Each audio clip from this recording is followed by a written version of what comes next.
யாருமே இந்த கால வழிபாட்ட மிஸ் பண்ணிறாதீங்க. லிங்கோத்பவர் கால வழிபாடு. அது சிவன் ராத்திரி அன்று இரவு வரக்கூடியதாகும்.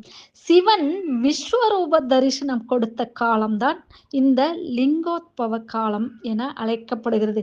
சிவனை அந்த நேரத்தில் நாம் வழிபட்டால் நம்முடைய பாவங்கள் அனைத்தும் பஸ்மமாகும்.